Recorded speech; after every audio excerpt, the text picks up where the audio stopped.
Hey bien, salut à tous, c'est Graven pour ce 5e épisode sur la création d'un jeu en Python. Dans la dernière partie de cette série, nous avions vu comment créer un premier monstre, une première entité qui apparaissait à la droite de l'écran du joueur. Pour cela, on avait revu différentes notions comme les notions de sprite ou de déplacement, mais également on a pu travailler sur de nouvelles choses comme la notion de collision utilisée à l'heure actuelle dans la plupart des jeux vidéo. Alors aujourd'hui, dans cette 5e partie, nous allons tenter de mettre en place la gestion des dégâts ainsi que des points de vie sur chacune de nos entités. C'est-à-dire que le joueur va pouvoir infliger des dégâts à chaque monstre grâce à sa boule de feu et inversement, le monstre, lorsqu'il sera au contact d'un joueur, il va pouvoir lui à son tour infliger des dégâts. Pour cela, on va mobiliser les sprites déjà créés sur notre jeu et ajouter de nouveaux composants. Alors sur ce, attaquons sans plus tarder le développement, c'est parti. Bien, commençons par le commencement. La première étape va être de créer une jauge de vie qui sera visible au-dessus de chacune des entités de notre jeu, c'est-à-dire le joueur mais également chacun de nos monstres. On va commencer par se rendre dans cette première classe pour s'occuper de cette première partie. Vous allez cliquer sur Monster et on va se rendre après le init qui permettait, je vous le rappelle, de charger les caractéristiques de base de notre monstre lorsqu'on en crée un nouveau sur le jeu. Et en dessous, je vais pouvoir définir une nouvelle méthode qui va s'appeler update underscore health underscore bar, comme ceci. Vous allez pouvoir ouvrir les parenthèses et on peut voir à ce niveau-là qu'on accède à la petite base self qui cible l'objet courant. À partir de maintenant, si je fais self. Le nom de l'élément, je pourrai accéder à n'importe laquelle des caractéristiques présentes au chargement du monstre. Donc ce qu'on va faire à l'intérieur, ça va être très simple. On va se charger de pouvoir afficher, positionner, mais également mettre à jour une jauge de vie sur chacun de nos monstres. C'est-à-dire que lorsqu'un monstre apparaît sur notre jeu, peu importe sa nature, il va se voir affecter une barre de vie qui sera visible au-dessus de sa tête et qui va le suivre lors de son déplacement pour voir visuellement à quel état de santé il se trouve. Est-ce qu'il est à 1 point de vie? Dans ces cas-là, la barre de vie va être petite. Ou alors, est-ce qu'il est au maximum de sa santé? Et dans ces cas-là, la barre de vie sera à sa plus grande taille. Pour ce faire, on va commencer ici par définir une couleur pour notre jauge de vie. Par défaut, on peut imaginer que c'est du vert assez clair, donc je précise simplement ça à ce niveau-là pour me repérer. En dessous, on va sauter une ligne et réindenter correctement pour pouvoir ici créer la variable qui va permettre de stocker temporairement cette couleur. Pour cela, on va faire une variable qui s'appellera par exemple bar-du-bas color, comme ceci. Pour créer une couleur, on va devoir mettre un égal et entre parenthèses, on mettra la teinte de rouge, de vert et de bleu, le code RGB, Red, Green and Blue, permettant de créer n'importe quelle couleur de l'arc-en-ciel. Si vous ne connaissez pas le code RGB, c'est très simple, je vous mettrai un lien dans la description et il suffit de vous y rendre. Sur ce lien, vous retrouvez une palette sur laquelle vous pouvez déplacer un petit pointeur, ce qui vous permet de choisir la couleur de votre choix. Par exemple, je vais prendre du vert et on peut déplacer ici pour avoir la teinte exacte que l'on souhaite. Par exemple, ici, on peut voir qu'on a trouvé une couleur qui nous convenait et on nous donne le code en hexadécimal, donc ça on s'en sert pas. Mais ici, on a ce qui nous intéresse, c'est la teinte de red, de green et de blue, donc le code RGB. Ça veut dire que si on met 111,210,46, on aura exactement cette couleur pour notre jauge de vie. Donc c'est parti, je retourne dans mon code et entre parenthèses, je vais mettre ici 111,210,46, comme ceci. Une fois qu'on a défini la couleur, on va pouvoir sauter 2 lignes à nouveau et c'est ici qu'on va définir la position de notre jauge de vie,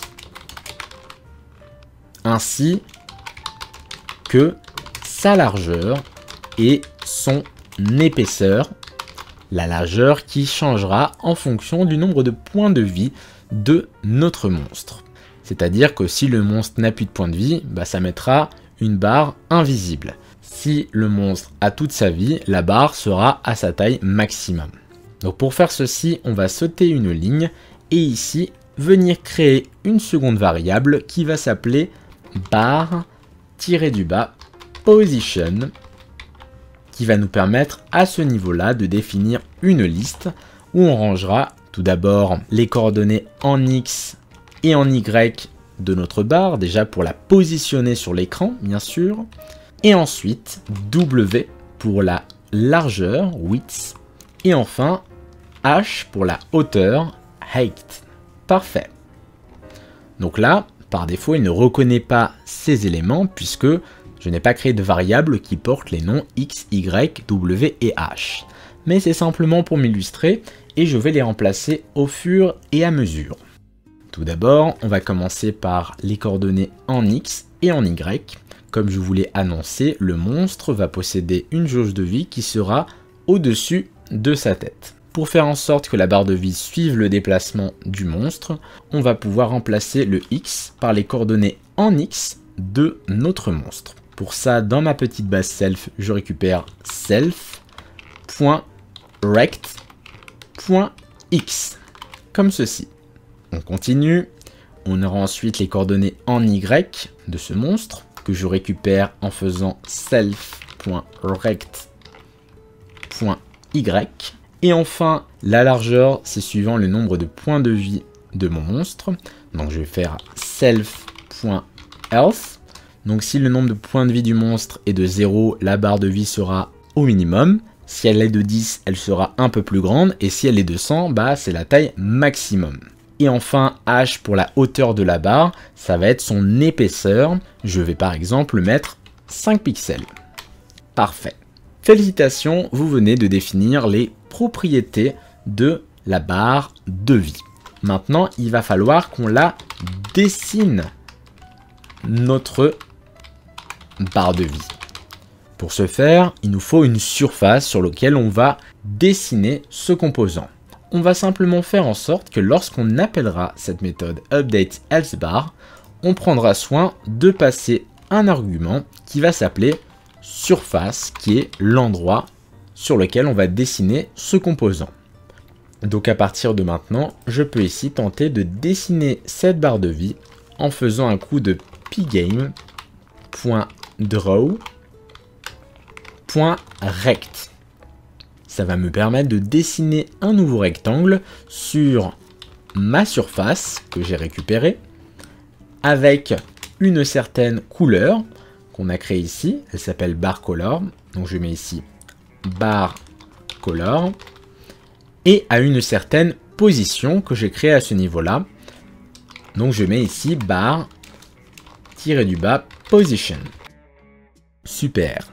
On en a fini avec la création de cette méthode pour actualiser la barre de vie. Maintenant, il va falloir l'actionner en permanence sur chacun de nos monstres. Pour ce faire, vous allez vous rendre dans le fichier main.py et dans notre boucle du jeu, on va avoir déjà une boucle qui parcourt chaque monstre pour pouvoir les faire avancer, les déplacer. Et juste en dessous, il vous suffit de rajouter un coup de monster.update_health_bar, comme ceci. On peut voir qu'entre parenthèses, on doit préciser la surface sur laquelle on va dessiner et modifier cette barre de vie. Donc nous, c'est notre screen. Donc on va mettre ici screen. Parfait. Donc on va pouvoir tester notre jeu. Je lance. Et on peut voir que notre monstre possède désormais une jauge de vie. Parfait. Donc maintenant, comment faire en sorte de la repositionner un petit peu plus haut et un petit peu plus sur la droite? Eh bien c'est très simple. Lorsque vous faites dans la classe Monster le positionnement en X et en Y, vous allez pouvoir soit ajouter un nombre de pixels ou alors en enlever pour qu'elle soit mieux positionnée sur l'écran. Par exemple, on va rajouter en X un petit 10 pixels en plus. Et en Y, donc de haut en bas, on va venir soutirer 20 pixels, puisque on commence à 0 pixels en haut de l'écran, et en bas, c'est la valeur maximum. Donc si je veux qu'il monte, je dois enlever des pixels et non en ajouter. On va essayer. Et donc là, on peut voir que la jauge de vie est correctement positionnée. Donc ça fonctionne parfaitement. Maintenant, on va faire en sorte de réduire artificiellement la moitié des points de vie à ce monstre pour que vous voyez ce qu'il se passe dans le cas échéant. Vous allez donc revenir sur votre code et on va enlever la moitié des points de vie à ce monstre en mettant ici 50. Donc je relance et on peut voir que cela fonctionne parfaitement. Mais là vous allez me dire, ok Graven c'est bien beau tout ça, mais ce serait pas plus judicieux de pouvoir ajouter une seconde barre, un second rectangle en arrière-plan, d'une couleur plus sombre comme du gris foncé par exemple, pour pouvoir voir quel est le niveau minimum et le niveau maximum de la jauge. Et vous avez raison, c'est possible. On va se rendre dans notre classe Monster et je vais créer une seconde jauge de vie en utilisant la même base que celle-ci. C'est-à-dire que je vais devoir définir à ce niveau-là une autre couleur, une couleur cette fois-ci pour l'arrière-plan de la jauge. On peut imaginer un petit gris foncé. Et pour ce faire, il me suffit de faire la même procédure. Je vais ici créer une variable qui va stocker la couleur d'arrière-plan. Je vais l'appeler back underscore bar underscore color. On va mettre que ce sera égal à entre parenthèses le code RGB comme tout à l'heure qui me permettra cette fois-ci d'avoir la teinte gris foncé. Donc je vais retourner sur le site des couleurs et aller choisir une couleur un petit peu plus sombre pour avoir ce gris foncé. Parfait, celui-là me semble pas mal. Je vais copier son code RGB, donc c'est 60, 63, 60, très facile à retenir. Et si je le mets ici, 60,63,60, j'aurai exactement le gris que j'ai choisi. Parfait. On continue avec la position de la jauge de vie. Je vais tout simplement à ce niveau-là définir cette fois-ci la position de l'arrière-plan de notre jauge de vie.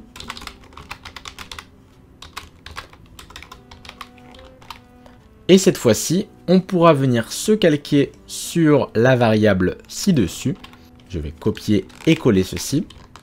Et la seule petite chose à changer, c'est qu'à ce niveau-là, au lieu de mettre self.else, on mettra self.maxElse. Comme ça, j'aurai accès au nombre maximum de points de vie. C'est-à-dire que la première barre va avoir la taille suivant le nombre de points de vie actuel du monstre et la deuxième va garder sa taille initiale. Il faut bien évidemment que je renomme à ce niveau-là le nom de la variable, sinon ça va remplacer la première. Pour cela, je vais rajouter un petit back underscore devant pour avoir deux variables qui fonctionnent indépendamment de l'autre. Parfait. On va pouvoir maintenant dessiner ce composant. Je vais faire un coup de pygame.draw.rect et comme tout à l'heure, on va dessiner sur notre surface avec une couleur spécifique. Donc là, on va utiliser la deuxième couleur que j'ai créée là, qui s'appelle back underscore bar underscore color. Et enfin, la position, ce sera ici back underscore bar underscore position. Alors là, si j'essaye comme ça ne fonctionnera pas, étant donné que je dessine la barre de vie avant de dessiner la barre d'arrière-plan. Il faudrait inverser les deux, sinon je ne verrai jamais la barre de vie, puisqu'elle sera cachée par celle qui prend la taille maximale. Une fois que vous avez bien fait ce changement, vous allez pouvoir relancer votre jeu, et on peut voir que cela fonctionne parfaitement. J'ai désormais deux barres, une en arrière-plan qui fait une taille définie en gris foncé, et une qui va varier suivant le nombre de points de vie du monstre, et qui a bien été positionnée au-dessus. C'est très important. Maintenant que ce test est concluant, je vais pouvoir remettre le nombre de points de vie à son maximum en remettant ici 100 points de vie pour le monstre. Si je relance, on peut voir que je ne vois plus la barre grise étant donné que le monstre est à son plein de vie. Parfait. On en a fini avec la première partie de cette vidéo. On va maintenant pouvoir attaquer la seconde et s'occuper des dégâts que le joueur va pouvoir infliger à ce monstre par l'intermédiaire de sa boule de feu. Pour ce faire, il va falloir déjà ajouter à notre monstre une méthode pour lui faire subir des dégâts et pouvoir modifier sa valeur self.else. Pour ce faire, on va se rendre en dessous du inits et venir à ce niveau-là définir une méthode qui va s'appeler damage, comme ceci. Vous allez ouvrir les parenthèses, on récupère à nouveau le mot-clé self et je vais devoir rajouter un deuxième argument qui va correspondre au montant de points de vie que ce monstre va subir lorsque j'actionnerai la méthode damage.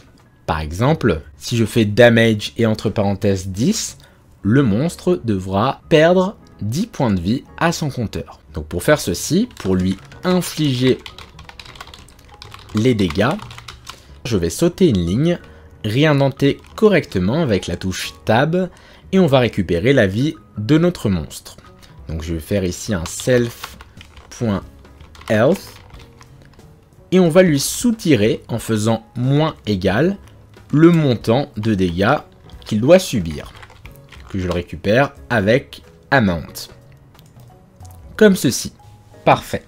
Vous allez maintenant pouvoir vous rendre dans la classe qui gère le projectile, puisque c'est elle qui va permettre de savoir quand un projectile entre en collision avec un monstre. On avait déjà fait cette mécanique, ça venait supprimer le projectile qui venait de rentrer en collision avec le monstre. Mais si je souhaite récupérer tous les monstres qui viennent de subir cette collision, je vais devoir transformer ici mon if en une boucle for monster et mettre ici que je récupère tous les monstres depuis cette collision. Ça veut dire qu'à partir de maintenant, certes, ça va supprimer le projectile, mais en plus, on va pouvoir connaître les monstres qui ont été impactés par ce dernier. Donc à partir de maintenant, je connais la liste des monstres qui ont été impactés par ce projectile et je peux leur infliger des dégâts. Pour ce faire, on va récupérer Monster et lui actionner sa méthode damage en précisant ici le montant des dégâts de cette boule de feu.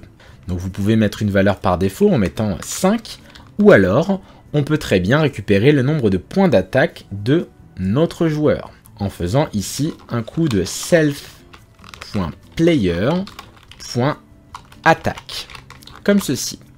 Je récupère les points d'attaque du joueur et je m'en sers pour infliger des dégâts au monstre qui vient d'être impacté par cette boule de feu. On essaye, je relance le jeu.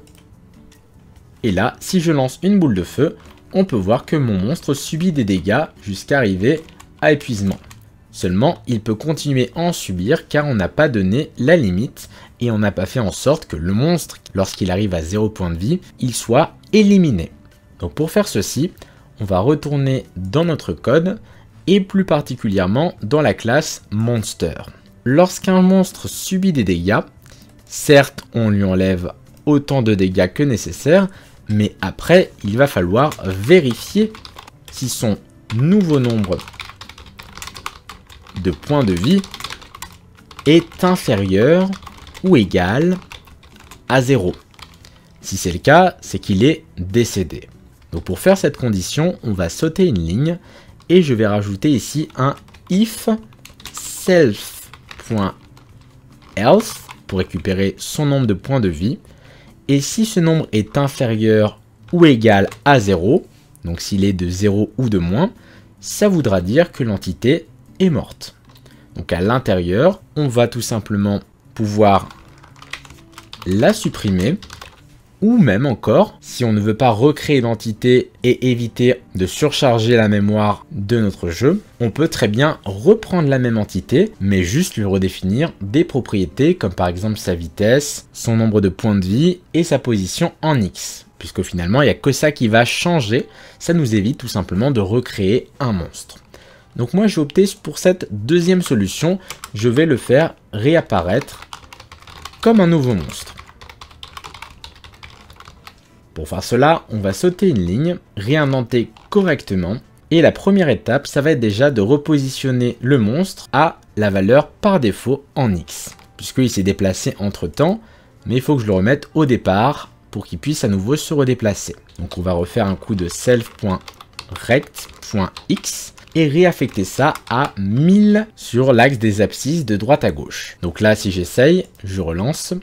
Lorsque je vais tuer mon entité, vous allez voir qu'elle va reprendre à son point initial. Parfait. Seulement, son nombre de points de vie, lui, est inchangé.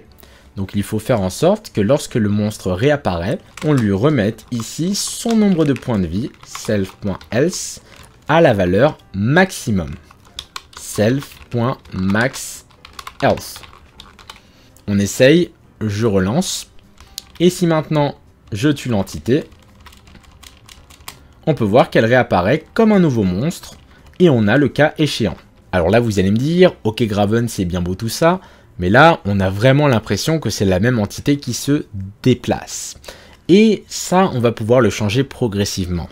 À partir de l'épisode numéro 8, on pourra animer le déplacement de notre zombie et rajouter d'autres monstres. Et également, on peut faire en sorte d'ajouter d'autres monstres à notre jeu. Par exemple, si je veux faire apparaître 2 momies au lieu d'une seule, je peux très bien me rendre dans la classe Game et faire qu'au chargement du jeu, au lieu d'appeler un seul spawn monster, je vais pouvoir faire ici un second, ce qui va me faire apparaître 2 monstres au lieu d'un. Donc là, si je relance le jeu, vous allez voir que pour l'instant, on a l'impression qu'il n'y a qu'un seul monstre, mais dans la réalité, il y a 2 monstres, mais c'est juste qu'ils sont superposés les uns sur les autres. Pour régler cette problématique, il me suffit simplement de les faire apparaître à des endroits différents et avec une vitesse différente. Pour ça, je retourne dans mon code, dans la classe Monster, et là, lorsqu'on plaçait le monstre en X, on lui donnait par défaut 1000 avec une vitesse de 2. Ça veut dire que tous les monstres auront la même position et la même vitesse. Donc pour que ce soit quelque chose qui se fasse au hasard à partir de maintenant, on va rajouter un nouveau module qu'on va devoir importer en début de fichier. Ce module, vous le connaissez pour la plupart, c'est le module random qui permet de faire de l'aléatoire en Python. Une fois que j'ai importé ce module, je vais pouvoir l'utiliser. Donc tout d'abord, sur cet aspect-là, je vais pouvoir ajouter à 1000 un petit plus et mettre un nombre au hasard en faisant random.randInt qui va me permettre de choisir un nombre au hasard entre une valeur minimum, par exemple 0, et une valeur maximum, par exemple 300. Comme ça, à partir de maintenant, mon monstre peut apparaître entre 1000 et 1300 sur la partie abscisse. Seulement, ce n'est pas suffisant, il faut aussi le répercuter sur le respawn. Donc là, on va devoir faire la même chose à ce niveau-là. Lorsqu'on fait réapparaître notre monstre, il faut également faire la même procédure, random.randInt, en lui mettant 0 et 300. On essaye, je relance le jeu, et là, on peut voir que j'ai mes monstres qui apparaissent, et lorsqu'il y en a un qui va décéder, il va réapparaître avec des coordonnées un petit peu différentes. Parfait. Maintenant, comme vous le voyez, les 2 monstres ont la même vitesse. Donc pour choisir une vitesse au hasard, on va pouvoir appliquer quelque chose en plus. Ici, self.velocity, je peux le mettre avec une valeur au choix en faisant random.randInt et je vais dire que la vitesse peut être entre 1 et 3. Donc à chaque création de monstre, le monstre va avoir une vitesse entre 1 et 3. On va faire la même chose lors de la réapparition pour lui redonner une vitesse au hasard. Vous pouvez ici faire un self.velocity et venir récupérer à nouveau un nombre au hasard en faisant un randInt qui va être situé entre 1 et 3 de vitesse. Parfait. On essaye, je relance le jeu. Et là, on peut voir que j'ai différentes catégories de vitesse suivant le monstre qui apparaît. Donc là, je vais tuer ce monstre. J'en ai un autre qui arrive. Il y en a un peu plus rapide qui vient de le devancer. Et on peut voir que ça fonctionne parfaitement. Bien. on en a fini avec la deuxième partie de cette vidéo. On va maintenant pouvoir attaquer la troisième et s'occuper de la jauge de vie du joueur cette fois-ci. Effectivement, on va réutiliser la même mécanique que l'on a fait sur le monstre en venant synthétiser cette méthode pour pouvoir la déporter sur la classe player. C'est-à-dire qu'au lieu de créer plusieurs variables que vous allez utiliser une seule fois, je vous propose de copier chaque élément. Par exemple, bar color, on prend les parenthèses avec la couleur, et comme on s'en sert que ici, on va le coller à ce niveau-là. Ensuite, on peut supprimer. On va faire pareil pour back bar color. Je copie uniquement la couleur d'arrière-plan et je la mets à ce niveau-là. Ça va vraiment permettre d'alléger les instructions et de pouvoir faire les étapes facilement de votre côté. On continue. Bar position, je copie ici la liste et je vais la positionner à la place de bar position. Comme ceci. Et enfin, back bar position, même opération, je la copie et je viens la positionner ici. Parfait. Vous voyez que votre code est beaucoup plus simple et beaucoup moins verbeux, mais au moins vous avez compris les différentes étapes pour créer cette barre. Donc vous allez pouvoir la copier à ce niveau-là, comme ceci, et vous rendre dans la classe player. À ce niveau-là, on va pouvoir coller notre méthode updateElseBar, et comme le nom des propriétés est le même que pour le monstre, on n'a rien besoin de changer à ce niveau-là, si ce n'est la position de la barre, car la taille du joueur est un petit peu différente. On va le faire dans un second temps. Vous allez pouvoir retourner sur le fichier main. Et maintenant, il va falloir faire que lorsque la boucle du jeu est active, on puisse actualiser à ce niveau-là la barre de vie du joueur. Pour ce faire, il nous suffit de récupérer notre game.player et de lui actionner sa méthode updateElseBar. Comme ceci. On va devoir spécifier entre parenthèses la surface sur laquelle on veut dessiner cette barre de vie. Et moi, je vais la mettre sur mon écran screen. Parfait. Donc une fois que vous avez enclenché ceci, vous allez pouvoir relancer le programme. Et là, on peut voir que notre joueur possède désormais une barre de vie. Seulement, elle est beaucoup trop haute par rapport au joueur, puisque le sprite a un espace transparent supplémentaire. Donc, il serait plus judicieux de la baisser et de la repositionner sur l'axe des X. Donc, je retourne sur mon code dans la classe player. Et ici, au lieu d'ajouter 10 pixels à la valeur des abscisses, je vais pourquoi pas en ajouter 50, ainsi que sur la seconde barre. Si je relance mon jeu, je devrais avoir un résultat un peu plus concluant. Vous voyez, c'est beaucoup mieux positionné sur le premier axe. Ensuite, sur l'axe des ordonnées, de haut en bas, on va pouvoir réduire la distanciation. Au lieu de mettre ici -20, on va mettre plutôt une valeur positive ou même rajouter un petit plus en mettant 20 pixels en plus, comme ceci.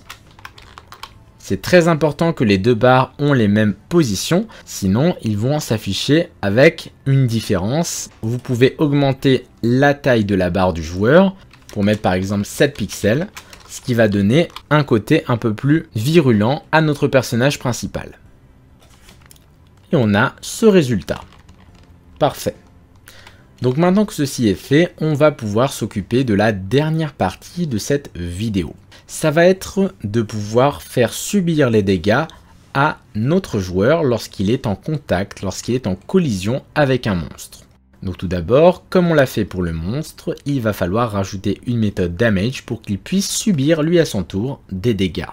Vous allez retourner dans votre code et en dessous du init, on va venir rajouter une nouvelle méthode. Donc on va faire ici un def qu'on va appeler damage. Et entre parenthèses, on rajoutera un nouvel argument qui va s'appeler amount, qui, comme tout à l'heure, va permettre de préciser un montant de dégâts à infliger à ce joueur dans lequel on se trouve actuellement. Donc pour faire subir les dégâts au joueur, c'est très simple. On va récupérer sa vie en faisant self.health.